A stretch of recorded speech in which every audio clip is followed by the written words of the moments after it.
Hello friends, आप सभी का हमारे यूट्यूब चैनल पर स्वागत है। तो आप आज से हम स्टार्ट करने वाले हैं यूपी टेट और सी टेट के लिए जो आपका सीडीपी है उसके लिए हमने सीरीज़ स्टार्ट की है। ये आपका चाइल्ड साइकोलॉजी एंड पेडागोगी रहेगा। टोटल आपके चैप्टर वाइज सॉल्व पेपर रहेंगे और उस सॉल्व पेपरों के जो प्रीवियस में आपके पेपर पूछे गए हैं उसके अनुसार जो आपके इम्पोर्टेंट क्वेश्चंस हैं वो भी लिए गए हैं। और उस बीच बीच में आपके एग्ज़ाम पॉइंट ऑफ व्यू के लिए जो मोस्ट इम्पोर्टेंट है वो आपके वन लाइनर भी दिए गए हैं। और ये आपका यूथ कंपटीशन टाइम्स की सीरीज़ है पूरी, जो कि आपके यूपी टेट सी टेट एक तरीके से कहें जितने भी टेट एग्ज़ाम होते हैं सभी के लिए है, जैसे MP TET, UK TET, CG TET, JT TET, Bihar TET, REET, ये सभी के लिए है। ठीक है। और ये बाल विकास एवं शिक्षा शास्त्र हो गया कक्षा 1 से 5 के लिए। और साथ ही आपकी जो अपर क्लासेस होती हैं यानी कि पेपर 1 और पेपर 2 दोनों के लिए इम्पोर्टेंट है। टोटल आपका अध्यावर 16 पेपर हैं। परीक्षा पॉइंट ऑफ व्यू के लिए आपके कितने वस्तुनिष्ठ क्वेश्चन है? 7000 से प्लस क्वेश्चन आंसर हैं। तो चलिए हम स्टार्ट करेंगे आज की सीरीज़ को। आप देख सकते हैं इसमें टोटली चैप्टर वाइज दिया गया है, प्रत्येक चैप्टर को इसमें लिया गया है। ठीक है। और साथ ही आपको बताएं तो ये जो आपके प्रीवियस में जैसे आपका यूपी टेट में जो एग्ज़ाम अभी तक हुए हैं आपके, साथ ही सी टेट के जितने भी एग्ज़ाम हुए हैं वो उनके पेपर हैं, यूके टेट सभी के टेटों की क्वेश्चन इस जगह लिए गए हैं। तो चलिए हम आज की सीरीज़ स्टार्ट करेंगे। नेक्स्ट चैप्टर रहेगा जो कि जैसे पहला चैप्टर आपका शिक्षा मनोविज्ञान के टॉप मोस्ट इम्पोर्टेंट क्वेश्चंस जो थे आपके पूरे कंप्लीट हो गए हैं, जिसमें आपके ये जो ऑब्जेक्टिव टाइप क्वेश्चन है वो भी और साथ में जो वन लाइनर क्वेश्चन थे ये एग्जाम पॉइंट ऑफ व्यू से इम्पोर्टेंट ये क्वेश्चन भी कंप्लीट हो गए थे। आज का हमारा टॉपिक है विकास की अवधारणा और अधिगम के साथ उसका संबंध। तो इससे संबंधित जो भी इम्पोर्टेंट क्वेश्चन हैं वो हम देखते हैं। तो चलिए हम स्टार्ट करेंगे। इसमें हमारा पहला ही है अभिवृद्धि एवं उसकी विशेषताएं। अभिवृद्धि एवं उसकी विशेषताओं से संबंधित पहला क्वेश्चन है कि विकास की गति एक व्यक्ति से दूसरे में भिन्न होती है, यानी कि जो विकास होता है उसकी जो गति होती है एक व्यक्ति में दूसरी अलग होती है और दूसरे व्यक्ति में अलग होगी, किंतु यह एक नमूने को अनुगमन करती है। कौन से नमूने को? तो यह क्रमबद्ध और व्यवस्थित होती है, यानी कि जो विकास की गति होती है वो क्रमबद्ध और व्यवस्थित होती है। ठीक है। इसके आगे है कि जो विकास की गति एक व्यक्ति से दूसरे व्यक्ति में भिन्न होती है, किंतु यह एक क्रमबद्ध और व्यवस्थित नमूने का अनुगमन करती है। तो जो डगलस और हॉलैंड है, क्योंकि जो परिभाषाएं हैं वो काफ़ी इंपॉर्टेंट हो जाती हैं। डगलस एवं हॉलैंड के अनुसार विभिन्न व्यक्तियों के विकास की गति में विभिन्नता होती है और यह विभिन्नता विकास के संपूर्ण काल में यथावत बनी रहती है। ठीक है। आगे है आपका नेक्स्ट क्वेश्चन कि बालक की वृद्धि से कौन सा कारक संबंधित नहीं है। तो बालक की जो वृद्धि होती है उससे कौन सा कारक? तो पोषण, निद्रा और स्वास्थ्य। अगर बच्चा अच्छे से पोषण नहीं लेगा तो भी उसकी वृद्धि में कमी आएगी। अगर बच्चा नींद अच्छी नहीं लेगा तो भी उसके स्वास्थ्य पर, और स्वास्थ्य अच्छा नहीं होगा तो भी उसकी वृद्धि में उसको जो वृद्धि है उस पर प्रभावित होगी। लेकिन जो अधिवास होता है, अधिवास से किसी भी बच्चे की किसी भी वृद्धि पर कोई भी प्रभाव नहीं पड़ता है। ठीक है। इसी के साथ आगे है कि शारीरिक अंगों अथवा संपूर्ण जीव की बढ़ोतरी को कहते हैं। तो संपूर्ण जीव की बढ़ोतरी को क्या कहते हैं? तो समवृद्धि कहते हैं। क्या? समवृद्धि। ठीक है। तो शारीरिक अंगों अथवा संपूर्ण जीव की बढ़ोतरी को समवृद्धि कहते हैं। और समवृद्धि क्या है? तो यह वृद्धि का अर्थ आमतौर पर मानव के शरीर के विभिन्न अंगों के विकास तथा उन अंगों की कार्य करने की क्षमता का विकास माना जाता है। व्यक्ति के इन शारीरिक अंगों के विकास के परिणाम स्वरूप उसका व्यवहार किसी न किसी रूप से प्रभावित होता है। इस प्रभाव के परिणाम स्वरूप ही उस व्यक्ति के अंगों में भी परिवर्तन होता है। ठीक है। अब आगे हम चलेंगे। तो आगे है कि बच्चे की वृद्धि मुख्यतः संबंधित है। तो जो बच्चे की वृद्धि किस में होगा? शरीर में होगी। तो किससे? शारीरिक विकास से संबंधित है। ठीक है। आगे है आपका नेक्स्ट क्वेश्चन पर चलेंगे। नेक्स्ट है कि शारीरिक वृद्धि और विकास को कहते हैं। तो इन्हें क्या कहेंगे? तो इन्हें अभिवृद्धि कहते हैं। ठीक है। जो हमारा शरीर बढ़ता है और विकास होता है उसे अभिवृद्धि कहते हैं। आगे है नेक्स्ट कि निम्नलिखित में से कौन सा कथन वृद्धि की विशेषता का प्रतिनिधित्व नहीं करता है। तो इनमें से कौन सा कथन है? तो ये है कि जो वृद्धि होती है ये मापने योग्य नहीं होती है, ये इसका प्रतिनिधित्व नहीं कर रहा है। ठीक है। तो जो वृद्धि के घटक अमूर्त होते हैं। कैसे होते हैं? अमूर्त होते हैं, दिखाई नहीं देते हैं। अतः सामान्यतः व्यक्ति के स्वाभाविक प्रगतिशील परिवर्तन जिन पर शिक्षण या प्रशिक्षण का प्रभाव नहीं पड़ता है वही आपकी वृद्धि कहलाती है। मनोवैज्ञानिक फ्रैंक हैं, वो कहते हैं कि अभिवृद्धि को कोशीय वृद्धि के रूप में प्रयुक्त करते हुए कहा है कि शरीर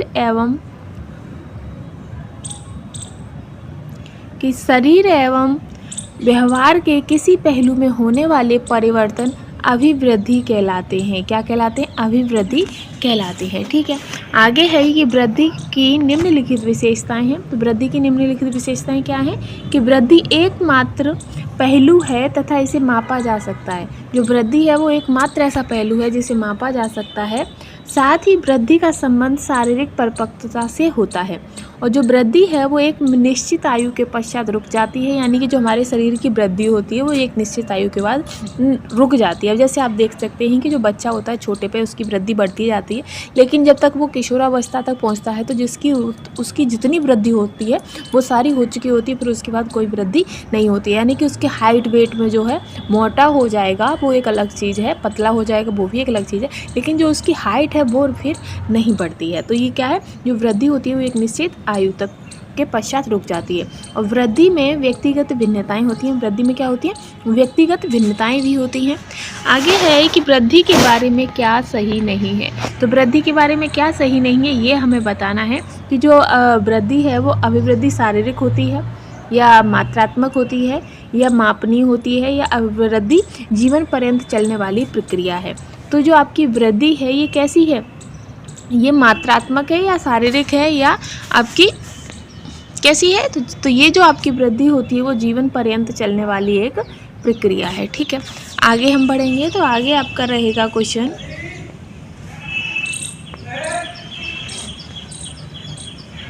ये देखो, कोई जो अभिवृद्धि जीवन पर्यंत चलने वाली प्रक्रिया है यह वृद्धि के बारे में सत्य नहीं है।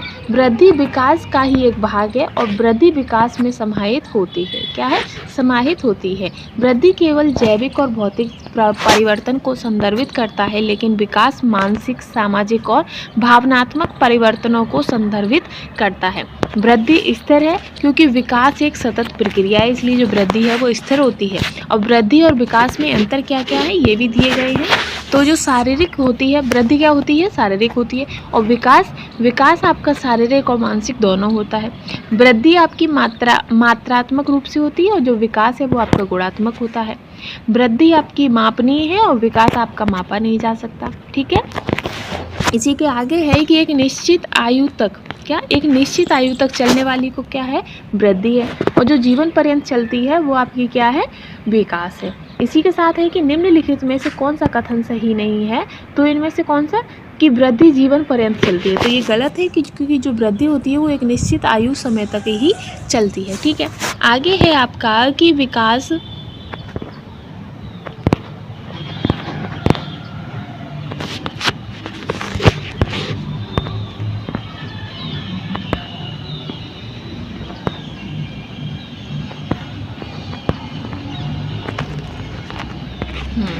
तो है कि बच्चों की वृद्धि और विकास की अवधारणा में निम्नलिखित में से कौन सा कथन सही है। तो कौन सा कथन सही है ये हमें बताना है कि वृद्धि केवल जैविक और भौतिक परिवर्तनों को संदर्भित करता है, लेकिन विकास मानसिक, सामाजिक और भावनात्मक परिवर्तनों को संदर्भित करता है। तो ये कथन आपका सही है। फिर है कि वृद्धि स्थिर है किंतु विकास एक सतत प्रक्रिया है। फिर है कि विकास के बिना वृद्धि नहीं हो सकती है, या वृद्धि और विकास जीवन भर चलता रहता है। तो ये कथन आपका गलत है। विकास के बिना वृद्धि, ये भी आपका गलत है। फिर आता है वृद्धि स्थिर है किंतु विकास एक सतत प्रक्रिया, ये भी सही है। तो आपका आंसर क्या हो जाएगा? बी ऑप्शन हो जाएगा। ए और बी आंसर आपकी करेक्ट है। ठीक है, आगे है आपका कि विकास के, अब ये है आपके विकास का अर्थ और परिभाषाएं से संबंधित है। चलो हम इसे भी देख लेते हैं कि विकास के प्रत्येक चरण के लिए सामाजिक अपेक्षा को क्या कहा जाता है। जो सामाजिक अपेक्षाएं होती हैं उन्हें क्या कहते हैं? तो वो आपकी होती हैं विकासात्मक आवश्यकताएं होती हैं। ठीक, आगे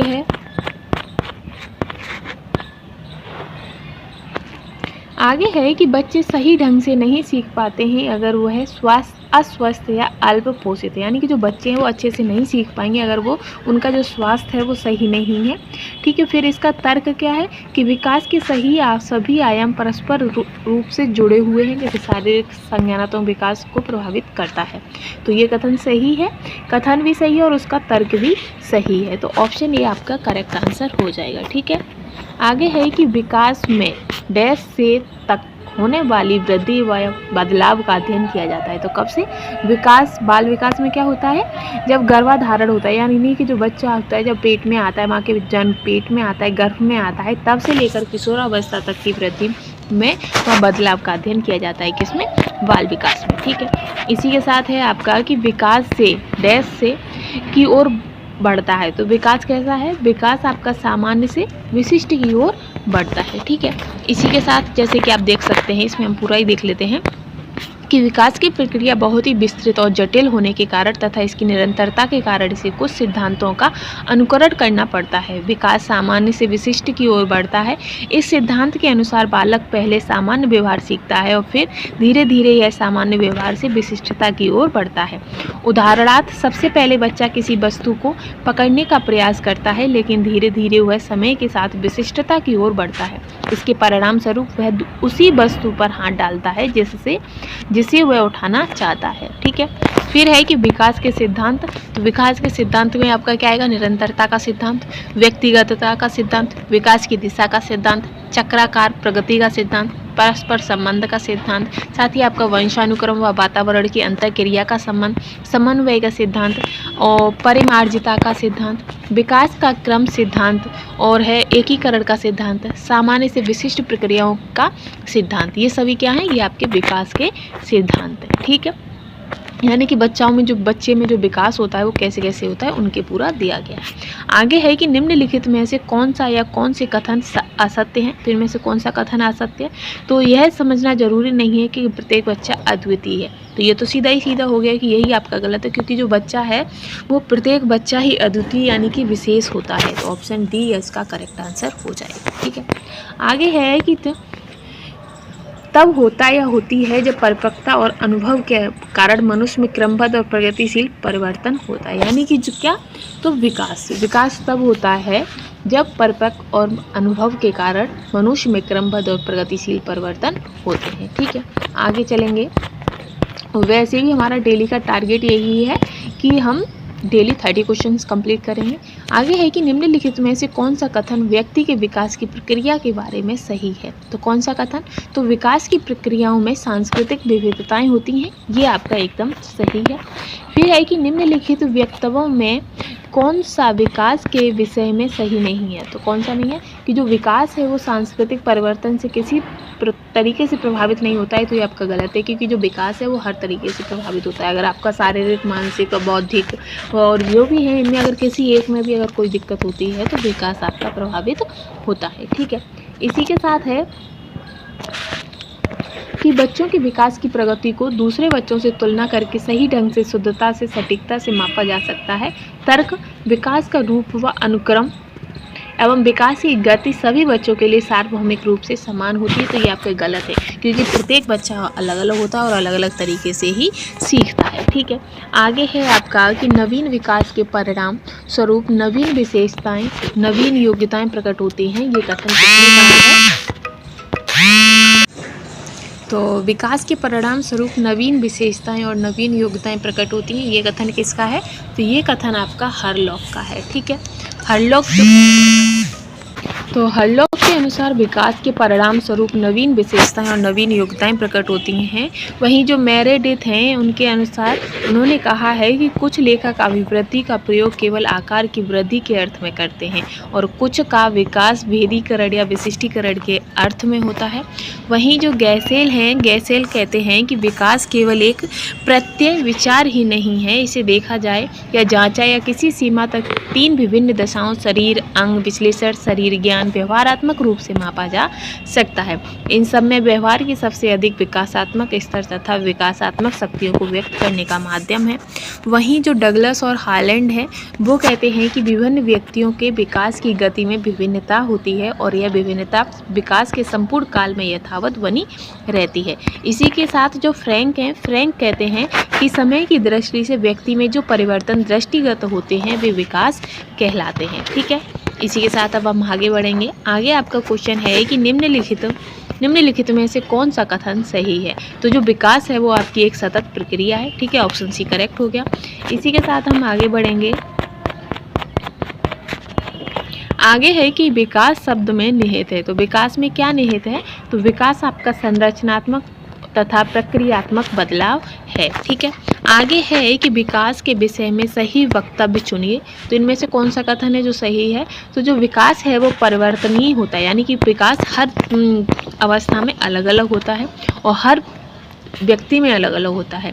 फिर विकासात्मक परिवर्तन है। तो विकासात्मक परिवर्तन आपका वंशानुगत कारकों और पर्यावरणीय प्रभावों की परस्पर क्रिया है। ठीक है, इसी के साथ हम आगे बढ़ेंगे। तो आगे है कि विकास में वृद्धि से तात्पर्य है। तो विकास में वृद्धि से तात्पर्य क्या है? आकार में, सोच में, समझ कौशलों में जो वृद्धि है वही आपका विकास है। इसके साथ ही अब हम आगे चलेंगे। 25 क्वेश्चन है कि निम्नलिखित में से कौन सा विकास के व्यापक आयामों का सही पहचान करता है। तो कौन सा है? तो आपका आंसर हो जाएगा कि शारीरिक, संज्ञानात्मक, सामाजिक और संवेगात्मक जो विकास है ये आपका करेक्ट हो जाता है। इसी के साथ है कि विकास के संदर्भ में निम्न में से कौन सा कथन सत्य नहीं है। तो कौन सा कथन सही नहीं है? तो जो आपका आंसर है कि विकास उकसाने और बढ़ावा देने से होता है, तो ये गलत है। विकास एक आपकी शाश्वत और प्राकृतिक क्रिया है। फिर है कि निम्न में से कौन विकास की विशेषता नहीं है। तो विकास आपका अनियंत्रित एवं स्वतंत्र होता है, ये आपका गलत है। विकास की क्या है कि पहली अवस्था और दूसरी अवस्था के जो बीच का जो मॉडल होता है वो विकास के एक दूसरे से जॉइंट होता है। तो विकास आपका स्वतंत्र नहीं है। इसी के साथ है कि निम्नलिखित सूची में से बाल विकास के गुणात्मक परिवर्तन की पहचान कीजिए। गुणात्मक क्या होता है? वजन होता है या दृष्टि या दांत या बाल। तो जो बाल विकास है ये आपका गुणात्मक होता है। ठीक है, अब 28 के बाद आपका 29 आएगा। 29 है तो ये आपका परिपक्वता का अर्थ एवं अधिगम से संबंधित है। तो ये वाला हम पॉइंट कि यौन परिपक्वता में महत्वपूर्ण हाथ है। तो यौन परिपक्वता में किसका महत्वपूर्ण हाथ है? तो वो आपकी पीयूष ग्रंथि का हाथ होता है। ठीक है, पीयूष ग्रंथि को मास्टर ग्रंथि भी कहा जाता है। इसी से संपूर्ण मानव व्यवहार एवं शरीर की अंतः क्रियाओं का नियंत्रण होता है।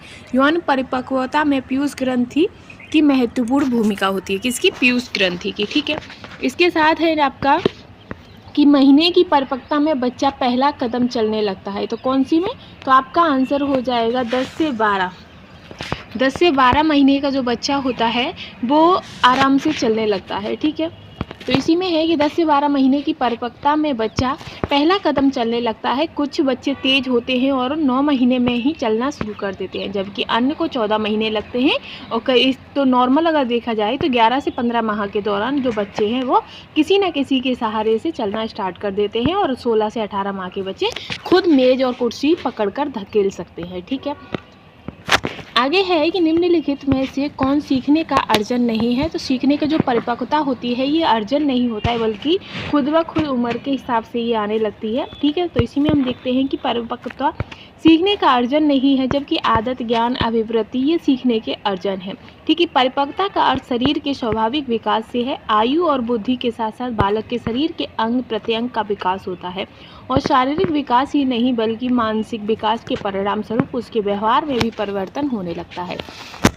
परिपक्वता अधिगम की अनिवार्य शर्त है कि परिपक्वता के फलस्वरूप एक बालक मांसपेशियों का उपयोग करना एवं चलना सीखता है। आनुवंशिक विन्यास के पूर्व निर्धारित रूप से प्रकट होने की प्रक्रिया परिपक्वता कहलाती है। ठीक है, और ये परिपक्वता कैसी प्रक्रिया है? तो ये आपकी सतत प्रक्रिया है। ठीक है, इसी के साथ है कि एक व्यक्ति मांसपेशियों का उपयोग करना सीखता है और इसके कारण एक कौशल प्राप्त होता है। तो कौन सा? वो आपका परिपक्वता होता है। ठीक है, आगे हम बढ़ेंगे। आगे है आपका क्वेश्चन कि निम्नलिखित में से क्या एक शिक्षार्थी की परिपक्वता का सबसे अच्छा वर्णन करता है। तो ये जो है कि व्यक्तिगत विकास की एक सतत प्रक्रिया है। परिपक्वता क्या है, ये आपके व्यक्तिगत विकास की एक सतत प्रक्रिया है। एक के बाद एक आपकी चरण आते रहते हैं, जैसे कि शैशवावस्था हो गया, गर्भाधान, गर्भाधान के बाद शैशव, फिर शैश के बाद बाल्यावस्था, बाल्यावस्था के बाद किशोरावस्था, किशोरावस्था के बाद प्रौढ़ावस्था, फिर वृद्धावस्था, इस तरीके से होता रहता है। ठीक है, तो आगे है कि आनुवांशिक विन्यास की पूर्व निर्धारित रूप से प्रकट होने की प्रक्रिया क्या कहलाएगी, तो वो आपकी परिपक्वता कहलाएगी। ठीक, इसी के बाद है कि निम्न में से कौन सी विशेषता परिपक्वता को अधिगम से अलग करती है। तो क्या यह अभ्यास पर निर्भर है, या प्रेरकों पर निर्भर है, या जीवन पर चलने वाली, या स्वाभाविक है। तो ये जो प्रक्रिया है ये आपकी स्वाभाविक प्रक्रिया है, ये अपने आप ही होती है। ठीक है, आगे रहेगा आपका कि परिपक्व विद्यार्थी जो है वो अब इस बात में विश्वास करते हैं कि उनके अध्ययन में भावनाओं का कोई स्थान नहीं है, या फिर बौद्धिकता के साथ अपने सभी प्रकार के द्वंद्वों का शीघ्र समाधान कर लेते हैं, या फिर आपका रहेगा कि अपने अध्ययन में कभी कभी भावनाओं की सहायता चाहते हैं, या फिर कठिन परिस्थितियों में भी अध्ययन से विचलित नहीं होते हैं। तो इस क्वेश्चन का जो आपका आंसर है वो हो जाएगा कि जो परिपक्व विद्यार्थी होते हैं वो अपनी बौद्धिकता के साथ सभी प्रकार के द्वंद्वों को शीघ्र समाधान कर लेते हैं। ठीक है, आगे है कि सामान्य परिपक्व वन से पहले प्रशिक्षित करना प्राय है। तो प्राय क्या है, ये लाभकारी हो या हानिकारक, यह इस पर निर्भर करता है कि प्रशिक्षण में किस प्रकार की विधि का प्रयोग किया गया है। ठीक है, ये आपका राजस्थान टेट में आया है। विकास का वही संबंध परिपक्वता से है जो उद्दीपन का है। तो उद्दीपन का किससे है, प्रतिक्रिया से है। तो व्यक्ति का विकास क्रमिक रूप से होता है, जैसे जैसे व्यक्ति का विकास होता है वैसे वैसे उसमें परिपक्वता भी आती जाती है। ठीक उसी प्रकार उद्दीपन का संबंध प्रतिक्रिया से होता है, क्योंकि बिना उद्दीपन के प्रतिक्रिया नहीं हो सकती। उद्दीपन और प्रतिक्रिया का सिद्धांत थॉर्नडाइक द्वारा प्रतिपादित किया गया है। ठीक है, अब ये तो हो गया आपका परिपक्वता। अब उसके बाद हम बात करेंगे विकास को प्रभावित करने वाले कारक, यानी कि विकास को कौन कौन प्रभावित कर सकता है। जैसे कि आपका परिवार हो गया, समुदाय, विद्यालय, संचार साधन, ये सभी क्या हैं, ये आपके विकास को प्रभावित करते हैं। इसी में हमारा पहला क्वेश्चन है कि विकास में किस पर निर्भर होता है। जो विकास है वो किस पर निर्भर होता है, तो आनुवंशिक बनावट पर भी, भौतिक वातावरण पर, सामाजिक सांस्कृतिक कारक, इन सभी पर विकास निर्भर होता है। तो ऑप्शन डी आपका करेक्ट आंसर हो जाएगा। ठीक है, इसी के साथ हम चलेंगे कि विकास के लिए निम्नलिखित में से कौन सा एक उचित है। तो इनमें से कौन सा है जो आपका उचित है। तो विकास जन्म के साथ प्रारंभ होता है और समाप्त हो जाता है। सामाजिक सांस्कृतिक संदर्भ विकास की एक महत्वपूर्ण भूमिका निभाते हैं, या विकास एकल है, या विकास पृथक है। तो इस क्वेश्चन का जो आपका करेक्ट आंसर है वो ऑप्शन बी आपका करेक्ट आंसर है। ठीक है, इसी के साथ हम नेक्स्ट क्वेश्चन पर चलेंगे कि पालन पोषण की प्राधिकारिक शैली किस पर आधारित है। तो जो पालन पोषण की जो प्राधिकारिक शैली होती है ये जब संभव हो, जब बच्चे के साथ साझेदारी में निर्णय लेना हो, तभी आपकी प्राधिकारिक शैली उपयोगी होती है। ठीक है, अब ये है क्या कि पालन पोषण की प्राधिकारिक शैली जब संभव हो तब बच्चे के साथ साझेदारी में निर्णय लेने पर आधारित होती है। बच्चे का पालन पोषण बचपन में वयस्कता तक बच्चे के शारीरिक, भावात्मक, सामाजिक, बौद्धिक विकास को बढ़ावा देते हैं और उसका समर्थन करते हैं। पालन पोषण एक बच्चे को पालने की जटिलताओं को संदर्भित करता है, न कि केवल एक जैविक संबंध को। पालन पोषण के दौरान बच्चों के साथ साझेदारी करने से उनका विकास सकारात्मक रूप से संपन्न होगा। इसमें बच्चों के पक्ष को सुनना, बच्चों के बारे में खुद निर्णय लेना एवं बच्चे से विवेकपूर्ण मांग करने पर बल देता है। ठीक है, आगे है आपका कि अभिकथन दिया गया है और फिर उसका कारण है कि सही पोषण, पर्याप्त नींद। तो इसमें कथन है आपका कि सही पोषण, पर्याप्त नींद और शारीरिक गतिविधि बच्चों की सामाजिक अंतःक्रियाओं में संलग्न होने की योग्यता को सुमन्नत करती हैं और परिणाम स्वरूप संज्ञानात्मक वृद्धि को उद्दीपित करती हैं। तो इसका कारण क्या है कि विकास के सभी पहलू अंतः संबंधित होते हैं और एक दूसरे को प्रभावित करते हैं। तो ये जो कथन है आपका एकदम सही है और इसका कारण भी सही है। तो ऑप्शन ए ही इस क्वेश्चन का करेक्ट आंसर हो जाएगा। ठीक है, आगे चलेंगे।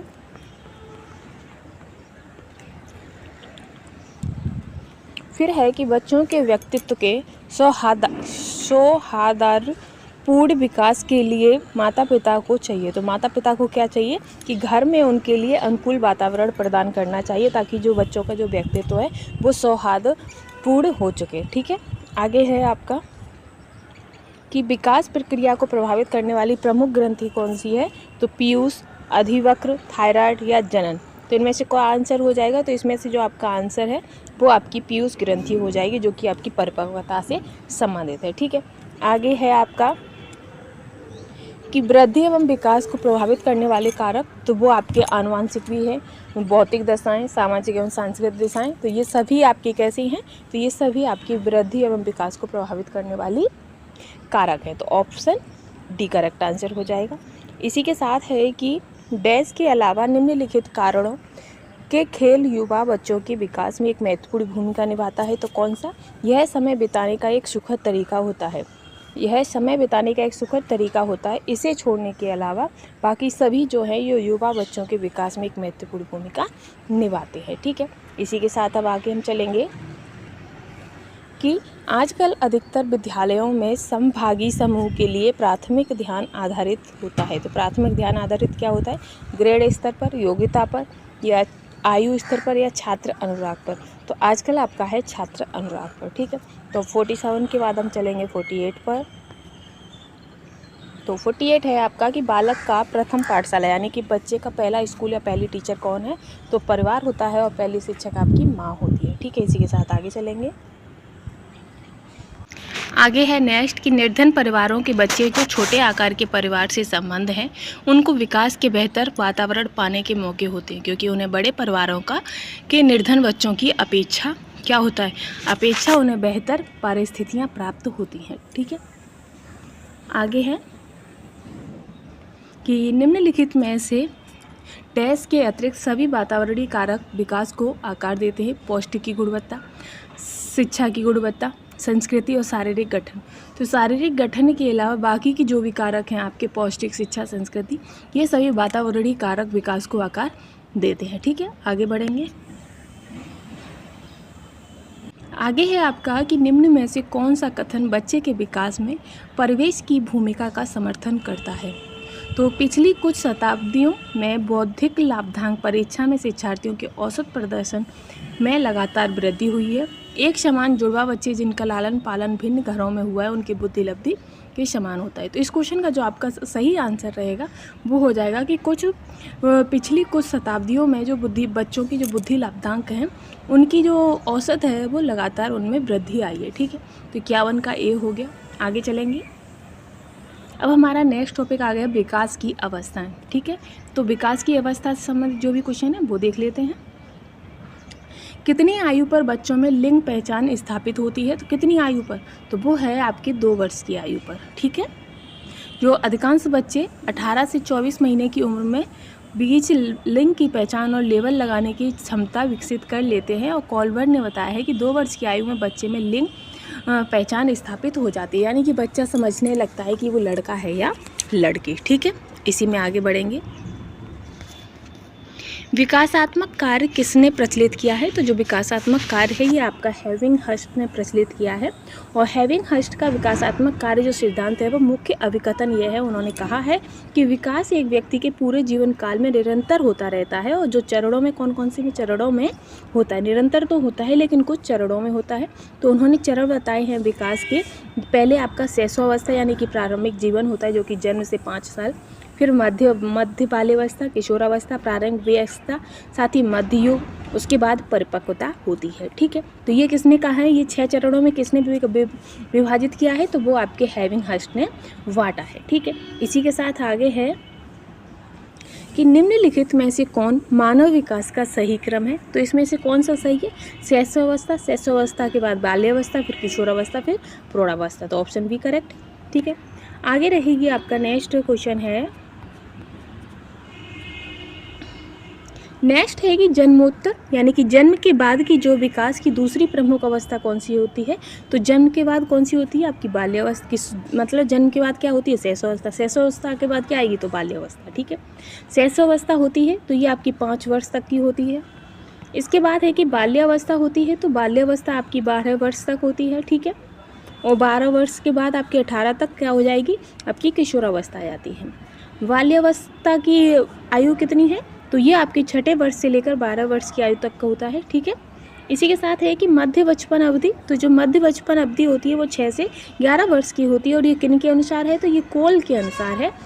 कोल के अनुसार उन्होंने प्रारंभिक बाल्यावस्था 0 से 6 वर्ष की बताई है और जो मध्य बाल्यावस्था है वो आपकी 6 से 12 और बालिकाओं की 6 से 10 होती है। ठीक है, आगे है कि निम्नलिखित में से किस आयु सीमा को प्रारंभिक बचपन माना जाता है, तो वो है आपका 0 यानी कि 2 से जो 6 वर्ष की आयु होती है जो प्रारंभिक बचपन होता है बच्चों का। ठीक है, तो ये आज के हमारे टॉप 60 क्वेश्चन कंप्लीट होते हैं। आई होप आपको वीडियो पसंद आई होगी, साथ ही क्वेश्चनों का लेवल भी अच्छा लगा होगा जो कि आपके एग्जाम पॉइंट ऑफ व्यू से बहुत ज़्यादा इंपॉर्टेंट है और प्रीवियस ईयरली क्वेश्चन हैं। तो आज की सीरीज हम यहीं समाप्त करते हैं क्योंकि आज के टॉप 60 क्वेश्चन कंप्लीट हो गए।